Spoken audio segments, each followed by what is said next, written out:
Yes, welcome to Big TV Digital Live Breaking News. చూస్తున్నాం కోయ్ పాట పాడిన గురువప్పపై ఆరోపణలు వస్తున్నాయి. అసలు ఆయన పాస్టరే కాదంటూ కూడా ఆరోపణలు వస్తున్నాయి. ఈ నేపథ్యంలో ఆయన ఒక అత్యాచార యత్నం అంటే అత్యాచార యత్నం కూడా పాల్పడ్డాడు అంటూ కూడా సనాతన నావికుడు యూట్యూబ్ ఛానల్ కు చెందిన కిరణ్ ఆరోపణలు చేస్తున్నారు. అయితే ఇదే నేపథ్యంలో ఆరోపణలపై పాస్టర్ సంతోష్ స్పందించారు. గురువప్పపై ఆరోపణలు రుజువైతే మేము అతని చర్చిలోకి కూడా అనుమతించమని కూడా సంతోష్ చెప్పుకొచ్చారు. అయితే సంతోష్ కి అలానే పాస్టర్ గురువప్పకి కూడా 30 ఏళ్ల సంబంధం ఉందని కూడా 30 ఏళ్ల ఫ్రెండ్షిప్ బాండ్ ఉందని కూడా చెప్తున్నారు. అయితే అసలు గురువప్ప ఎలాంటి వాడు, ఆయన కెరీర్ ఎలా మొదలైందని బిగ్ టీవీతో సంతోష్ మాట్లాడారు. అసలు ఆయన ఏం మాట్లాడారు? ఇదే నేపథ్యంలో బిగ్ టీవీతో గురువప్ప కూడా ఫోన్ కాల్లోకి వచ్చారు. అసలు ఆయన ఏం మాట్లాడారు ఇప్పుడు ఒకసారి చూద్దాం. నమస్తే, వెల్కమ్ టు బిగ్ టీవీ. నేను మీ గౌతమి. కోయ్ గత కొన్ని రోజులుగా ఈ సాంగ్ ఎంత వైరల్ అయిందో మనం చూస్తూ ఉన్నాం. అయితే దీనికి సంబంధించి చాలా మంది గుర్రప్ప గారిని నెగిటివ్ అని కూడా ట్రోల్ చేస్తున్న సందర్భాలు కూడా మనం చూస్తూ ఉన్నాం. అసలు ఈయన నెగిటివ్ చేయాల్సడానికి గల కారణాలు ఏంటి అంటే పలు ఇంటర్వ్యూస్లో ఆయన చెప్పుకోవడం కూడా జరిగింది. ఆయన చాలా పేద కుటుంబానికి చెందిన వ్యక్తి అని కూడా, అండ్ నాతో కూడా కొన్ని మాటలు ఆయన షేర్ చేసుకోవడం కూడా జరిగింది. ఆయన కట్టించిన కొన్ని చర్చిల్ని కూడా కొంతమంది పేదవాళ్ళకి తను ఇచ్చేసాను, నేను ఇప్పుడు వేరేగా ఉంటున్నానమ్మా, అలాగే తన కుటుంబం గురించి కూడా కొన్ని విషయాలు షేర్ చేసుకోవడం జరిగింది. అసలు ఇందులో నిజాలు ఏంటి, ఎందుకని ఇప్పుడు ఆయన ఇంతలాగా ట్రోల్ అవుతున్నారు? సో వీటి గురించి మాట్లాడదాం. ఇవాళ మాతో పాటు ఉన్నారు Secunderabad cantonment pastors fellowship president Julius Santosh గారు. ఆయనతో మాట్లాడి మరిన్ని విషయాలు తెలుసుకునే ప్రయత్నం చేద్దాం. నమస్తే అండి. నమస్కారం. రైట్ సార్, గుర్రప్ప గారి గురించి మీకు ఇప్పటికే తెలిసి ఉంటుంది. ఆల్రెడీ ఇతను ఇంత వైరల్ అయ్యారు, తోటి పాస్టర్లు అందరికీ కూడా ఈ విషయం తెలిసే ఉంటుంది. అండ్ అతని పైన వస్తున్న నెగిటివిటీ, ముఖ్యంగా అంటే వైరల్ అవ్వడం, పాజిటివిటీ, అతని కుటుంబం గురించి అందరూ కూడా పట్టించుకోవడం మానేసి ఈ రోజు ఏదైతే ఆయన ఒక కామందుడు, ఒక మహిళల పట్ల ఆయన ప్రవర్తించే తీరు కావచ్చు, అదంతా కూడా కరెక్ట్ కాదు, ఆయన్ని మీరు వైరల్ చేయడం కూడా కరెక్ట్ కాదు, నిజాలు తెలుసుకొని మాట్లాడండి అని చెప్పి కూడా నీల్ అన్న వ్యక్తి ఈ రోజు వీడియో చేయడం కూడా జరిగింది. సో దీని గురించి ఏమంటారు? అసలు మీకు తెలిసినంత వరకు గుర్రప్ప ఎలాంటి వ్యక్తి? నాకు తెలిసి గత 35-40 సంవత్సరాల నుంచి ఆయన అద్భుతమైన సేవ చేస్తున్నాడని నాకు ఉన్న ఒక అవగాహన. అతని విషయంలో ఏదైతే వైరల్ అవుతున్న ఈ యొక్క కొన్ని తప్పుడు మాటలు ఉన్నాయో అది ఎంతవరకు నిజమో ఎవరు కళ్ళతో చూసిన వాళ్ళం కాదు. కొంతమంది వారి యొక్క లాభం కోసమో లేకపోతే అది ఎంతవరకు నిజమో మనకు తెలియదు, కొన్ని కాంట్రవర్షియల్ కామెంట్స్ అయితే చేస్తున్నారు. అది అతను పర్సనల్ ఒక దీని మీద అది చాలా ఎఫెక్ట్ పడే పరిస్థితులు అయితే ఉన్నాయి. సో నా ఒక పర్సనల్ ఒపీనియన్ ఏదైతుందో, అతను ఒక మంచి వ్యక్తి. నేను ఎంక్వైరీ చేయడం వలన నాకు తెలిసిన ఒక విషయం ఏంటంటే అతను ఒక మంచి వ్యక్తి, అద్భుతమైన సేవ చేస్తున్నాడు. గత ఒక 30-40 సంవత్సరాల నుంచి అద్భుతమైన సేవ చేస్తున్నాడు. అతని విషయంలో నాకు తెలిసిన కొన్ని విషయాలు ఏంటంటే, అతను ఉండేది కృష్ణా జిల్లా దగ్గరలో అతను ఉన్నాడు. అతను ఒక రెసిడెన్షియల్ అని చెప్పి నాకు తెలుసు. ఇంకొక విషయం, మా చర్చ్ బిలీవర్, ఆయనకి ఇప్పుడు 40 సంవత్సరాలు. విషయం ఏంటంటే మా చర్చ్ బిలీవర్, ఆయన 40 సంవత్సరాలు. ఆయన ఒక 7-8-9 సంవత్సరాలు ఉన్న సమయంలో విశాల గుర్రప్ప గారు వాళ్ళ ఊరికి వచ్చి సువార్త చెప్పేవారు. 9 ఏళ్ళు అప్పుడే, ఆయన 9 సంవత్సరాలు, ఇప్పుడు ఆయన 40 సంవత్సరాలు. ఇప్పుడు మా బిలీవర్ 40 సంవత్సరాలు. ఆయన 9 సంవత్సరాలు ఉన్నప్పుడే ఈ మీసాల గుర్రప్ప అనే వ్యక్తి వచ్చి అక్కడ కృష్ణా జిల్లాలో మన గాంధీ ఆశ్రమం అనే ఊరు ఉంది, ఆ ఊరిలో కూడా వచ్చి ఆయన సువార్త ప్రకటించి వెళ్ళిన వ్యక్తి. సో అప్పటి నుంచి చాలా అద్భుతంగా దేవుని కోసం వాడబడుతున్న వ్యక్తి. ఆయన బ్యాక్గ్రౌండ్ వచ్చి ఈ కోయా బ్యాక్గ్రౌండ్ అయితే నాకు కన్ఫర్మేషన్ ఉంది. సో చాలా పేదవాడు, పేద కుటుంబము. సో ఆయనకు దేవుని మీద ఉన్న భారం ఏదైతే ఉందో ఆయన ఒక దీంట్లో ఆయన ప్రచురిస్తూ వెళ్తున్నాడు. ఈ విషయాలు నాకున్న అవగాహన ఇదే. ఓకే, అంటే మీరు అన్నారు కదా 9 ఏళ్ళు ఉన్నప్పటి నుంచే ఆయన దేవుడికి అంకితమైన వ్యక్తి, అంటే దేవుని గురించి చెప్తూ ఉన్న వ్యక్తి అని చెప్తూ ఉన్నారు. ఆయన కదండి, ఆయన కాదు, అంటే గుర్రప్ప ఇక్కడ బిలీవర్ గుర్రప్ప గురించి చెప్తున్నాను. అవునవును. అయితే ఇప్పుడు ఏదైతే ఈ సాంగ్ 2 years బ్యాక్ అన్నది సోషల్ మీడియాలోని అప్లోడ్ అవ్వడం కూడా జరిగింది. రీసెంట్ గత డిసెంబర్ నుంచి కూడా ఇది వైరల్ అవ్వడం కూడా జరిగింది. అయితే ముఖ్యంగా ఈ పాట నిజంగా 2 years బ్యాక్ ఆయన మనం చూసుకుంటే మొత్తం చర్చ్ ఆవరణలోనే ఈ పాట పాడడం కూడా జరిగింది. చర్చిలోని ఇట్లాంటి పాటలకి అనుమతి ఉందా? సో ఈ పాట పాడింది ఏదైతే ఉందో అది ఆయన భాషలో పాడినని ఆయన చెప్తున్నాడు. సో ఆ భాషకు అర్థము మనకు తెలియదు. సో ఆ భాషలో బైబిల్ కూడా తర్మాజ్ అవ్వాల. సో మనకు తెలియదు, దాని అర్థాలు తెలియదు. ఇప్పుడు మీసాల గుర్రప్పనే చెప్పాలి, దాని అర్థాలు ఏందో, ఆ ప్రతి మాటకు అర్థం ఏందో ఆయన చెప్తేనే మనకు తెలుసుకోవచ్చు. ఇప్పుడు మనకి తెలిసిన లాంగ్వేజెస్ ఏదైతే ఉన్నాయో కొన్ని లాంగ్వేజెస్ మనకు తెలుసు, ఆ లాంగ్వేజ్లో ఏమైనా పాట పాడితే మనకు అర్థమైపోతుంది. సో ఆయన చెప్తున్న మాట ఏంటంటే, నా కోయ భాషలో నేను పాడిన, అది కూడా ఒక 8 రకాల భాషలు ఉన్నాయి, కోయ భాషలు కూడా 8 రకాలు ఉన్నాయి, ఆ 8 రకాల్లో ఇది ఒక రకం అని చెప్పి ఆయన చెప్తున్నాడు. సో ఎవరి భాషలో దేవుణ్ణి ఆరాధించుకోవడంలో తప్పు లేదు, ఎవరి భాషలో దేవుణ్ణి పాటలు పాడడంలో తప్పు లేదు. సో దాంట్లో అభ్యంతరకరమైన కొన్ని మాటలు ఏదైతే ఉందో, మొన్న ఒక రికార్డింగ్ నేను చూసింది ఏంటంటే, కోడిని కోయి అని దాంట్లో వచ్చింది. సో అది కొంచెం వైరల్ అవుతుంది. అది ఆయన ఉద్దేశపూర్వకంగా పెట్టిండా, ఆయన ఒక తలంపులు ఏముండే ఆ పెట్టడంలో, అది ఒక్కసారి తెలుసుకోవాలి మనం. విషయం ఏంటంటే, ఇది ఒక 30 సంవత్సరాల ముందు కూడా ఈ పాట నేను పాడిండు. ఇప్పుడే పాడలే, ఆయన 30 సంవత్సరాల నుంచి పాడుతున్నాడు ఆ పాట. సో బయటికి ఇప్పుడు మనకి టెక్నాలజీ ద్వారా ఏదైతే బయటపడిందో, ఇప్పుడు యూట్యూబ్లో దీంట్లో వైరల్ అయిపోయింది ఆయన. సో 30 సంవత్సరాల ముందే ఈ పాట పాడుతుండే. ఎందుకంటే నేను మా బిలీవర్ని నేను అడిగినప్పుడు ఆయన చెప్పిండు, పాస్టర్ ఈయన 30 years బ్యాక్ కూడా ఈ పాట పాడిండు, అప్పటి నుంచే పాడుతున్నాడు ఆ పాట. సో ఆయన పాట పాడుతున్న సమయంలో ఎవరో ఒకళ్ళు కోడిని కోయి అని చెప్పి పక్క నుంచి అది అందించినప్పుడు ఆ పాటకి ఇది లింక్ చేసి అక్కడున్న గాన పదాలు ఏదైతే ఉన్నాయో వాళ్ళు దాన్ని సంతోషంగా మరి ఇలా పాడడం వల్ల ఆల్రెడీ క్రిస్టియానిటీ మీద ముఖ్యంగా ఈ మధ్య కాలంలోని నెగిటివిటీ చాలా ఎక్కువైపోయింది. వాళ్ళు పాడే పాటలు కావచ్చు, చేసే తీరు కావచ్చు, ప్రతిది కూడా సినిమాటిక్ పాటలు తీసుకొచ్చి దేవుడు పాటలు అని చెప్పి పాడడం, అలాగే హిందువుల పాటలు తీసుకొచ్చి దేవుడు పాటల్లాగా ట్యూన్ మార్చి లిరిక్స్ మార్చి పాడడం, కొన్ని సాంప్రదాయాలు హిందూ వాళ్ళు ఫాలో అవుతున్నవి క్రిస్టియానిటీలో ఫాలో అవ్వడం, ఈ విధంగా రీసెంట్ డేస్ లో చాలా వరకు క్రిస్టియానిటీ అనేది నెగిటివ్ అయింది. మరి ఇప్పుడు ఈయన దగ్గర నుంచి మీరు అన్నారు 40 years నుంచి ఆయన ఒక పాస్టర్ గా ఉన్నప్పుడు ఈ కోడ్ని అన్న పదాన్ని ఆయన యూజ్ చేసేటప్పుడు ఎక్కడ కూడా ఏ పాస్టర్ కూడా జీసస్ ని ఉద్దేశిస్తూ నీ యొక్క లాంగ్వేజ్ లో నువ్వు ఆరాధించుకో, పాట పాడుకో, తప్పులేదు. బట్ ఆ విధంగా కించపరిచేటట్టు ఇప్పటికే నెగిటివిటీ చాలా వరకు ఉంది. సో ఇలాంటి టైంలోని మళ్ళీ ఇది తీసుకొచ్చి పాడడం వల్ల మళ్ళీ క్రిస్టియానిటీకి నెగిటివ్ అవుతుందని చెప్పి ఏ ఒక్క పాస్టర్ కూడా స్టాండ్ తీసుకోలేదా? 100% తీసుకుంటారు, అడుగుతారు. ఇప్పుడు ఆయనకు మనకు అందుబాటులో ఉంటే నేను అడుగుతాను, అయ్యా ఇది పాడిన పాట బాగానే ఉంది, బట్ ఈ మధ్యలో ఈ రిమిక్లో కోడిని కోయని ఎందుకు వచ్చింది, ఏ ఉద్దేశంతో పెట్టారో నేను అడుగుతాను. ఒకవేళ నాకు ఆయన కలిస్తే ముఖాముఖిగా వస్తే నేను అడుగుతాను, ఎందుకంటే ఆయన ఉద్దేశాలు మనకు తెలియదు కదా. సో ఒకవేళ ఆయన లోక సంబంధమైన దీంట్లో పాడి నేను పెట్టుకున్న నా ఇష్టము అని చెప్తే అది క్రైస్తవ పాట కాదని మాత్రము 100% షూర్.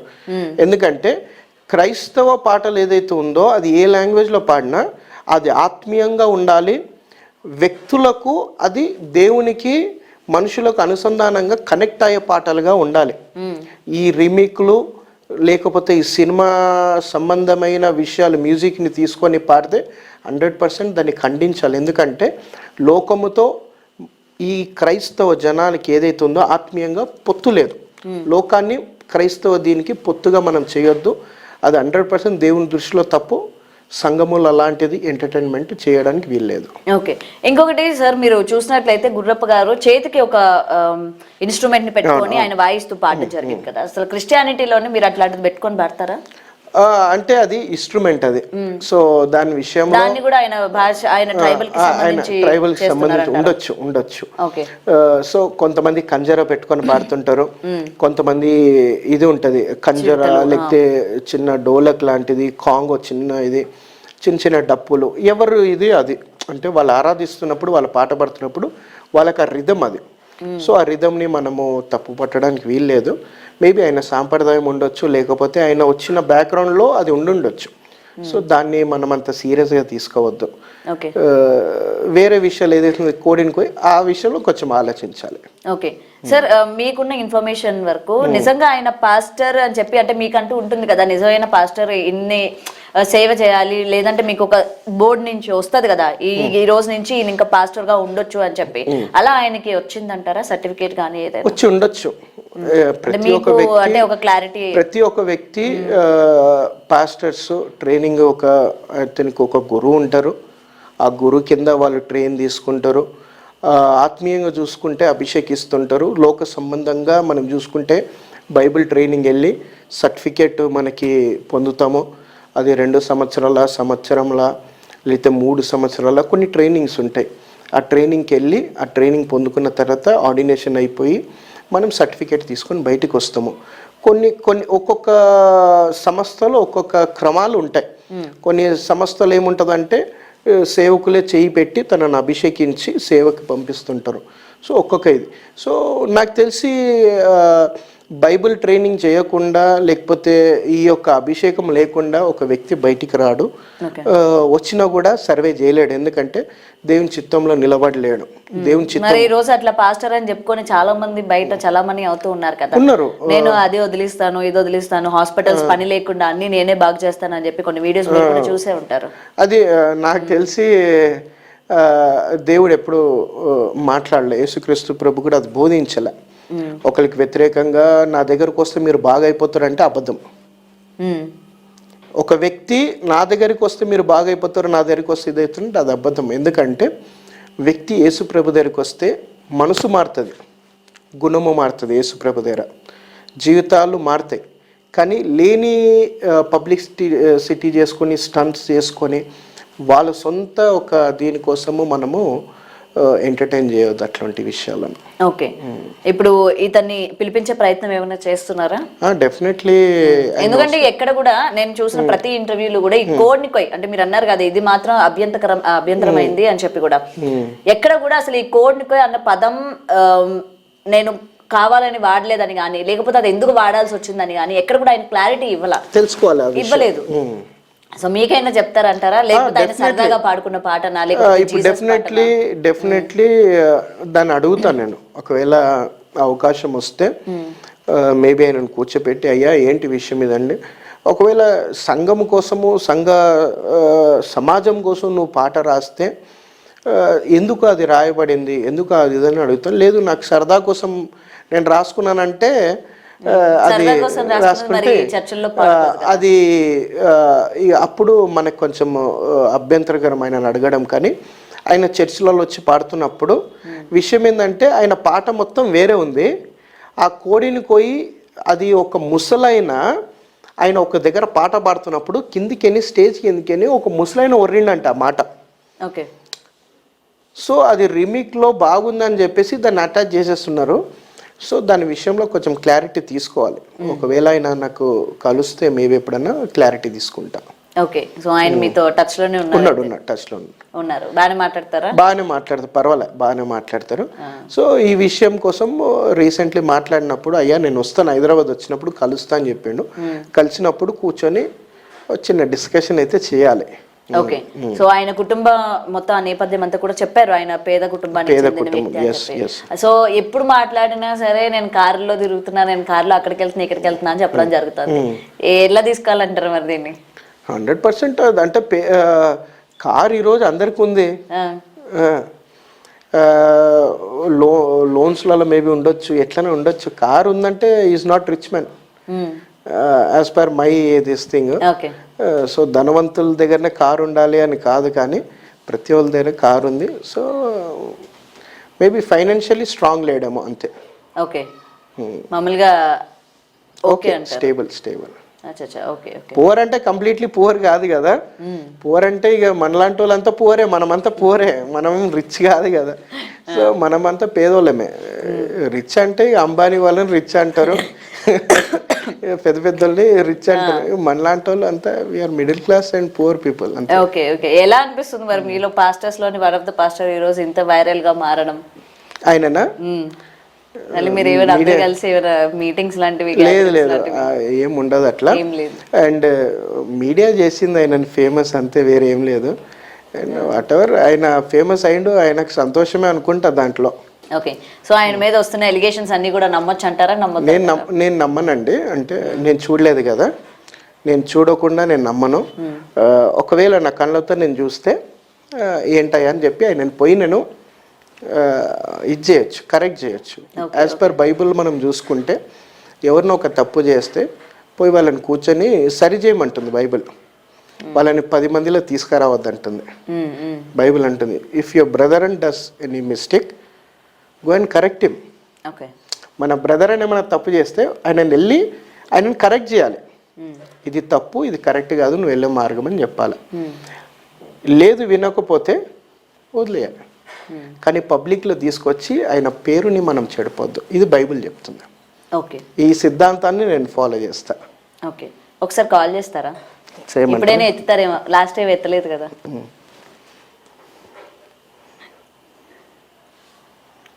అడగండి, ఒకవేళ ఆయన కాల్ కానీ లిఫ్ట్ చేసినట్లయితే. ఈ కోడ్నికోయ్ అన్నది ఏ ఉద్దేశంతో ఫోన్ చేసినాడు, చేశారా? ఫోన్ సైలెంట్ లో ఉంది. హలో అయ్యగారు, వందనాలు. నేను పాస్టర్ జూలియస్ మాట్లాడుతున్నా. నిన్న మాట్లాడా కదా, నెహమియా గారు. ఇది నేను ఇక్కడ ఇంటర్వ్యూలో ఉన్నా. సో అదే ఒకసారి మాట్లాడమని చెప్పారు మీతో. అదే రేపు వస్తా అని చెప్పారు కదా. ఎన్ని గంటల వరకు ఉంటారు మీరు? నేనుండేది మధ్యాహ్నం 1 గంట. 1 గంటకి వచ్చేస్తారా మీరు ఇడికి? ఎక్కడికి? మన హైదరాబాద్ నెహమియా గారి దగ్గరికి. నెహమియా గారి దగ్గరికి వచ్చేది ఉదయం 9 నుంచి 12 వరకే. మళ్ళీ దాని తర్వాత అయ్యగారు ఆ తర్వాత వెళ్ళిపోతాను నేను. వెళ్ళిపోతున్నారా? 3 గంటలకు కలుద్దామన్నారు కదా, 2 గంటలకి. ఇప్పుడు ఈ నెంబర్ అవుతుంది. ఇది మన సిస్టర్, మన ఎవరైతే ఉన్నారో మీడియా బిగ్ టీవీ వాళ్ళు.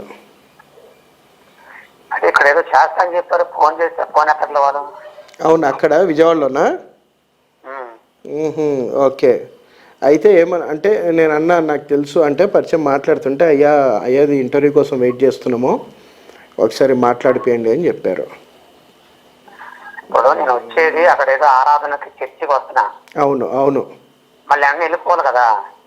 ఒక హాఫ్ అన్ అవర్ మాట్లాడాను. ఇబ్బందికరంగా కొంతమంది కాంట్రవర్షియల్ చేస్తున్నారు కదా, దాని విషయంలో క్లారిటీ నన్ను అడిగారు. నేను మంచోళ్ళు, ఇబ్బంది ఏం లేదు అని చెప్పా. అయితే మీరు కూడా కొంచెం క్లారిటీ ఇచ్చేస్తే మనకు మంచిగా ఉంటుంది. సరే, ఓకేనా అయ్యగారు? సిస్టర్ గారికి ఇవ్వండి. చెప్పండి. అమ్మా ఏమైందమ్మా రమ్మంటే మరి మీరు ఏమి సామాన్ చెప్పలేదు. ఆ అమ్మాయి ఫోన్ ఎత్తలేదండి. ఇప్పుడు అంటే నేను అడిగాను కదా, మీ మీద ఈ నెగిటివ్ ఎలిగేషన్స్ వస్తూ ఉన్నాయి, దాని గురించి ఏం చెప్తారు, మీ వరకు ఆ వీడియో వచ్చిందా రాలేదా అని. అమ్మా నన్ను చంపిస్తారు మా ఫోన్ లేమద్దా, నా బతుగా చెప్పుకోవాలి. ఏం చేద్దాం? వాళ్ళు చంపుకొని నేను ఏం ద్రోహం చేశాను, ఏ అన్యాయం చేశాను.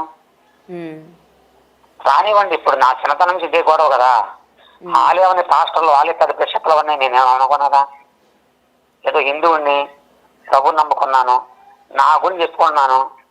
వాళ్ళు ఏది విమర్శిస్తున్నారంటే విమర్శిస్తూనే ఉంటారు, విమర్శిస్తున్నాయి. ప్రభుని చంపేస్తే అందుకే అసీ వాళ్ళు చంపేశారు. అది ఇప్పుడు మీ తోటి పాస్టర్స్ అంటే మీ గురించి తెలిసిన వాళ్ళు కావచ్చు, మీ గురువు గారు కావచ్చు, ప్రతి ఒక్కరు కూడా మీ గురించి పాజిటివ్గానే చెప్తున్నారు. నేను దాని గురించే అడుగుతున్నాను. ఎందుకంటే గత కొన్ని రోజులుగా, అంటే నిన్నటి నుంచి అనుకోవచ్చు, మొత్తం ఆ వీడియో అంతా కూడా వైరల్ అవుతుంది. దీని గురించి మీరు బయటికి రావాలి కదా, ఒకసారి మాట్లాడాలి కదా. ఎందుకు నన్ను ఇట్లా కామందుడు అంటున్నారు, ఎక్కడ ప్రూఫ్స్ ఉన్నాయి, ఎవరి దగ్గర ప్రూఫ్స్ ఉన్నాయి, నాకు చూపించాలి కదా. మీరు చూపించుకుంటే ఈ విధంగా ఎలా మాట్లాడతారు అని చెప్పి మీరు మాట్లాడాలి కదా. ఎలాంటి ఎన్నో జరిగినాయమ్మా, ఒకప్పుడు ఎన్నో జరిగిన. పాస్టర్ తెలుగు చూపు మాకు ఒకటి ఉండదు మాట. ఇప్పుడు రేపు వచ్చేది మా గురువు గారు. ఆయన ఏంటంటే చర్చికి వచ్చి మామూలుగా మాట్లాడమన్నాడు. ఆయన పర్మిషన్ తీసుకొని ఏదైనా చేయగలరు. నాకున్నారు దాని అది విషయం కాదు. పాస్టర్ల విషయాలు, ఆ విషయాలు ఇప్పుడు ఈ 40 సంవత్సరాల్లో నేను అనిపించింది నరకం అనిపించా. ఇప్పుడు నా భార్య పేటలు ఏడుస్తున్నారు, నా కుటుంబం ఏడుస్తున్నారు. నాకు అది బాధగా ఉంది. నాకు ఎందుకు వెళ్తున్నావు, దేనికి వస్తున్నావు ఇంటర్వ్యూలు అని చెప్పి, నీ పని నువ్వు చేసుకోకుండా ఇంటర్వ్యూ ఎందుకు వెళ్తున్నావు అని చెప్పి సీలు తిడుతున్నారు నన్ను. ఈ ఇంటర్వ్యూ ఇవ్వడం కూడా ఒక తప్పు అయిపోయింది. ఇప్పుడు నాకేమో దీని గురించి తెలీదు. వాళ్ళు ఏమన్నారంటే ముందు తీసుకున్న వాళ్ళు ఏం పర్లేదండి, మిమ్మల్ని ఎవరు అడగరు, ఒక్కటండి అని వాళ్ళు తీసుకున్నారు. ఇలాగ నాకు ప్రాబ్లం అయింది. ఒకడు బాగుంటే వారు లేరు. వాళ్ళ జన్మలో ఇప్పుడు నన్ను విమర్శించే వాళ్ళు ఎన్ని జన్మలు వచ్చినా నా స్థాయికి రాగలరు. వాళ్ళ బతుకులో ఒక జన్మలు ఉంటే వాళ్ళ జన్మలో నా అంత స్థాయికి రాలేరు, రాలేగా ఆ అసూతో అన్నారు. ఏం నిరూపించారు? ఇప్పుడు 40 సంవత్సరాలు తిరుగుతున్నా, వాళ్ళ ఊర్లు వెళ్ళాను, వాళ్ళ గ్రామాలు వెళ్ళాను, అప్పుడు నిరూపించలేదే. ఇప్పుడే వచ్చిందా? ఈ రోజే వచ్చిందా నన్ను నిరూపించడానికి? అది మేము తెలుసుకుంటానండి, మా పాత మేము తెలుసుకుంటాం. ఇప్పుడు టీవీలోకి వచ్చి చెప్పాల్సిన పని కాదు, వాళ్ళు చెప్పింది అంటే నేను అంతే. ఎందుకంటే ఇప్పుడు మీరు నార్మల్ వ్యక్తి అనుకోండి, మీ మీద అలిగేషన్ వచ్చినప్పుడు ఎవరు పెద్దగా పట్టించుకోరు. బట్ ఇవాళ మీరు ఏపీ తెలంగాణ మొత్తానికి కూడా తెలిసిన వ్యక్తి కాబట్టి అందరూ కూడా మీ జీవిత చరిత్ర ఏంటి, మీ కుటుంబం నేపథ్యం ఏంటి తెలుసుకొని మీ గురించి బాధపడిన వాళ్ళు కూడా ఉన్నారు. మరి ఇవాళ ఇలాగా ఈయన గురించి వచ్చేసరికి అవునా నిజమా, నిజంగా ఈ వ్యక్తి ఇలాంటి అతనా అన్నప్పుడు మీరు డెఫినెట్ గా మరి మీడియా ముందుకు రావాలి, మాట్లాడాలి కదా. ఒక అతను ఇప్పుడు బోరబండ శాస్త్రి అన్నప్పుడు ఆయన దగ్గర నా దగ్గర ప్రూఫ్స్ ఉన్నాయని ఒక అతను అంటారు. నీల్ కుమార్ అతను కూడా వీడియో రిలీజ్ చేసి మొత్తం ప్రూఫ్స్ ఉన్నాయి, ఇతను ఇట్లా చెప్పడానికి ఊరూరా వెళ్ళేటప్పుడు అక్కడ ఆడపిల్లలతోని అసభ్యంగా ప్రవర్తించేవాడని ఒక అతను చెప్తా ఉన్నాడు. మరి సో దానికి మీరు మీడియాలోనే చెప్పాలి మరి దానికి సమాధానం. మరి ఇప్పుడు నేను బయటే చెప్తాను. గౌతమ్మ గారు చెప్పండి. మాకంటూ మీడియా ఉందలే, అంటే క్రిస్టియన్ మీడియా కూడా ఉంది మాకు. నేను దాంట్లో చెప్పుకుంటా, మన దాంట్లో చెప్పకూడదు. నేను మన విషయం నేను మీకు నన్ను అదే చెప్తాను మీకు. నేను ఇప్పుడు వచ్చింది, నేను ఎవరన్నా దేవతా దేవుని విమర్శించానా, ఏదన్నా నేను చేయలేదు. ఇది క్రిస్టియన్ ప్రకారం వస్తుంది కాబట్టి మేము చూసుకుంటాం. మాకంటే ఒక పాస్టర్ ఉంటారు, మాకంటూ గురువులు ఉంటారు, మమ్మల్ని అభిషేకించిన వారు. మాకు సత్యం వాళ్ళ అనుమతి లేకుండా రాకూడదు. ఇప్పుడు రేపు వచ్చేది కూడా మా గురువు గారు ఆయన. ఇప్పుడు ఆయన మాట ప్రకారం నడుచుకోవాలి. నేను మీరు రమ్మంటే వచ్చేయకూడదు కదా. నేను నువ్వు ఎందుకు వెళ్ళావు అంటాడు, నన్ను నేనేం చేయాలి? ఇప్పుడు నేను ఎవడలేమన్నాడు అంటాడు, నన్ను ఏం చేయాలి? కాబట్టి మాకంటూ ఒక ఉంది, మాకంటూ ఒక పాస్టర్ తెలుసుకున్నామా అసోసియేషన్ ఉంది. అదేనండి, దాంట్లో మాట్లాడుకుంటాం, మేము మాట్లాడుకుంటాం. ఇప్పుడే నాకు చాలా మంది అయ్యగారులు ఫోన్ చేశారు, ఇప్పుడే జస్ట్ ఒక అరగంట ముందే చేశారు నాకు ఫోన్లు. నువ్వు ధైర్యంగా ఉండు, అలాంటి తెలుస్తా ఉన్నారు. కాబట్టి నేను వాళ్ళతో ఇప్పుడు నేను ఈ రూట్లో వెళ్ళాలి కానీ మీ రూట్ రాకూడదు. నేను మన మీడియాలోకి వచ్చేసి నేను వాగకూడదు. మీరు ఏదైనా అడిగితే నా గురించి తెలుసుకుంటే చెప్పుకొని చెప్తా. ఇది వద్దేగా దీని విషయంలో మన మీడియా కాదు, మాకంటే ఒక మీడియా ఉంది కృష్ణ, వాళ్ళు చెప్పుకోనివ్వండి, వాళ్ళు ఎన్నని చెప్పుకొని. నేనంటూ ఈ రూట్లోకి వెళ్తే నన్ను అందరు గౌరవిస్తారు, ఖచ్చితంగా వస్తా. మీడియాకి రాకుండా నాకు ఈ మధ్యన మీలాంటి తల్లులు ఏర్పడినటువంటి నాకు చిన్న ఛానల్ ఒకటి ఉంది, అదే యూట్యూబ్ ఛానల్ ఉంది. ఇవన్నీ పెట్టుకుని నేను పెట్టుకోగలను, పెట్టుకొని ఉండను, పెడతాను. అయితే మీరేంటంటే మీరు ఆ రూట్లోకి మీరు రాకండి, ఎందుకంటే మిమ్మల్ని మళ్ళీ అపార్థం చేసుకుంటారు. నా బాధ మిమ్మల్ని ఆయన తీసుకొచ్చి ఆ పాస్ట్ని తీసుకొచ్చి ఏంటి టీవీలు అలా చేస్తారని చెప్పేసి మిమ్మల్ని అపార్థం చేసుకోకూడదు అన్న. నేను ఆలోచించేది మీ క్షేమ ఆలోచన. నేను అంటారా ఆ రూట్ లో ఉన్నాను కాబట్టి సావో బతుకు నేను తెలుసుకుంటా. నేను సావో బతుకు తెలుసుకుంటా. వాళ్ళు ఎవరో నా వాళ్ళు ఏమైనా ఆదరించినారా, మాకు అన్నం పెట్టిన వాళ్ళ, కూర పెట్టిన వాళ్ళ, అదప్పుడు మా అబ్బలకు పుట్టారా, మా తాతకు పుట్టారు, వాళ్ళు ఎవరన్నా నా గురించి అలా చెప్పడానికి కారణాలు ఏంటో మేము మాట్లాడుకుంటాం. ఓకేనండి, అంతేనమ్మా నేను చెప్పాను. సరే, మీరు అక్కడే ఉన్నారు కాబట్టి మీరు రేపు మధ్యాహ్నం ఉంటారా? ఉంటానండి. సరే ఉండండి, నేను వస్తానండి. సరేనండి, రైట్ సార్. లైవ్ లో మాట్లాడడం కూడా జరిగింది. ఏదైతే ప్రూఫ్స్ అవతల వీడియో రిలీజ్ చేసిన వ్యక్తి కూడా నేను ప్రూఫ్స్ తోని నేను మాట్లాడుతున్నాను, బోరబండ బెంచ్మెన్ శాస్త్రి గారు ఆయన దగ్గర ప్రూఫ్స్ ఉన్నాయి, ప్రతి ఒక్కటి ఈయన గురించి ఉన్నాయి, ఈయన ఏ మహిళతోని అసభ్యకరంగా ప్రవర్తించారు ఆ ప్రూఫ్స్ అతని దగ్గర ఉన్నాయని ఆ పర్టికులర్ అతని పేరు కూడా చెప్పడం జరిగింది. మరి వాళ్ళ పాస్టర్ గారు కూడా చెప్తూ ఉన్నారు కదా, ఆయన కూడా చెప్తూ ఉన్నారు నా దగ్గర ప్రూఫ్స్, అంటే మా పాస్టర్స్ అందరం కూడా మేము కూడా మాట్లాడతాము అని కూడా. మీరు ఇంకేమైనా ఏదైతే ఉందో దీని గురించి ఏం చెప్తారు మరి ఇవాళ? ఏదైతే ఉందో అది ఆయన పర్సనల్ విషయాలు అవి, అండ్ ఆయన పర్సనల్ గా నేను వెళ్ళదలుచుకోలేదు. అండ్ వన్ మోర్ థింగ్, నాకున్న ఇన్ఫర్మేషన్ లో మంచోడైనా అని అయితే నాకున్న ఇన్ఫర్మేషన్ ఉంది. So what ever it is కూర్చొని మాట్లాడదామని చెప్పారు కదా. సో అందరు పెద్దోళ్ళందరూ కూర్చొని మాట్లాడుకొని విషయాలు ఎందుకు ఇట్లా ఒకళ్ళనొకళ్ళు మనం వైరల్ చేసుకుని ఒకళ్ళనొకళ్ళు ఇబ్బంది పెట్టుకోవాలనో ఇది మాట్లాడదాం త్వరలో. Yeah sir, anyway thank you so much sir. చూడాలి అసలు ఏం మరి ఇంత వ్యక్తి అంటే ఇవాళ ఫేమస్ అవుతున్నారు కాబట్టి ఓర్చుకోలేక ఇలాంటి స్ప్రెడ్ చేస్తున్నారా లేకపోతే నిజంగానేనా అనేది రేపు అది కాలం చెప్తుంది. Anyway, thank you so much. Thank you. God bless.